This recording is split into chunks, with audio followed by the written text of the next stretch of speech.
because he couldn't bear living alone any longer. 70-year-old Otto decided to commit suicide. He carefully cleaned his room, put on the suit his wife loved him in when she was alive, then gently touched the lucky coin his wife left behind, praying for her forgiveness and understanding. Without hesitation, he stood on a chair and prepared to hang himself with the rope he had ready. However, the noise outside suddenly interrupted him. Some new neighbors had moved in across from his house. Otto was furious, because he never allowed cars to pass in front of his house. As Otto was about to argue with the neighbors, the nervous man almost hit Otto's doorstep while reversing. He shouted at the driver to get out of the car. Everyone thought a conflict was about to happen, but Otto just helped the man park the car in the garage. Just as he was about to continue his anger, he suddenly saw the two children of his neighbors. Hello. What's your name? Otto. Otto? Otto. O-T-T-O. I'm Abby.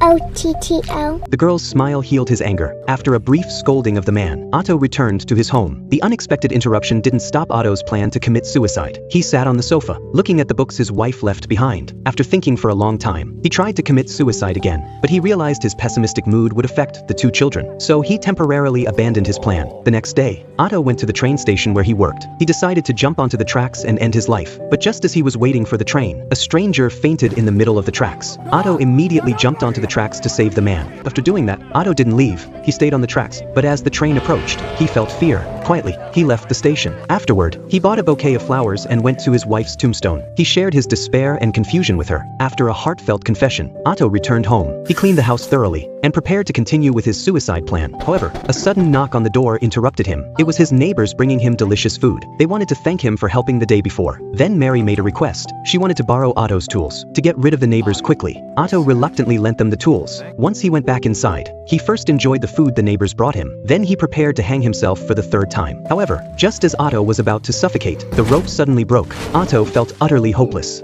He couldn't even carry out the act of suicide, so he decided to use a more direct method to end his life. The next morning, he returned the lunchbox to his neighbor, then cleaned up the snow in the community. After doing all that, he put on his wife's favorite suit again, then connected a hose to the car's exhaust. He tried to end his life in the sealed car. As Otto's consciousness began to fade, his neighbors once again interrupted him. Mary urgently asked for Otto's help. She said her husband had fallen and broken his leg during renovations, but she didn't know how to drive. She asked Otto to take her to the hospital. At the hospital, Otto helped take care of the neighbor's two children. To lighten the atmosphere, Otto told them a fairy tale. On the way back, the two children kept praising Otto's company that day. It was the first time Otto felt recognized and needed since his wife passed away. The next day, the neighbors once again found Otto to thank him. They gave him a painting from their daughter. It featured a humorous, colorful little figure. The woman told Otto that it was how her two children saw him. In the pure, innocent eyes of the children, Otto was a lively and colorful good man. For the first time, Otto began to imagine a future. Just then, a loud, tragic cat cry broke his thoughts. Following the sound, they found a Maine Coon cat severely frostbitten. The poor thing curled up in a corner. Mary looked at the poor kitten with compassion. She knew that without adoption, the cat wouldn't survive the winter, but her two children were allergic to cat fur. So she asked Otto to adopt the cat. Perhaps because he had been lonely for so long, Otto agreed to adopt the cat. From that day on, the old man had a furry companion. He played with the kitten every day in the neighborhood. He even brought it to his wife's tombstone.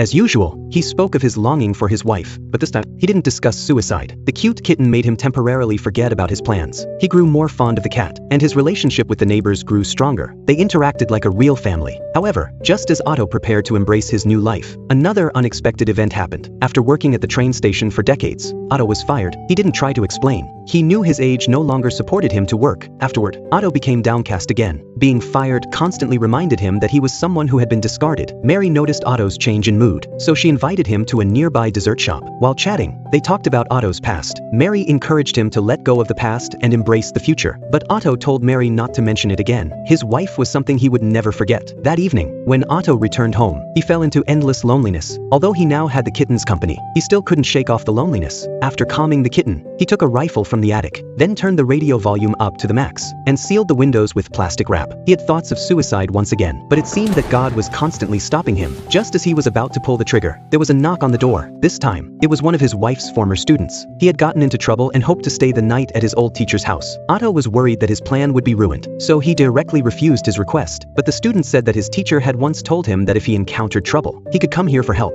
There's a sofa you can use. To thank Otto, the boy woke up early and made Otto breakfast. He also thoughtfully prepared food for the kitten. They worked together in the community. Slowly, they became friends. Later, Otto decided to completely give up on suicide. He wanted to make the most of the last value of his life. He knew that another neighbor of his had been fighting a lawsuit with a demolition company for many years. The businessmen were forcing this elderly person, who had lived there for decades, to leave. So Otto organized the relevant information and filed a lawsuit in court. However, the court did not side with Otto.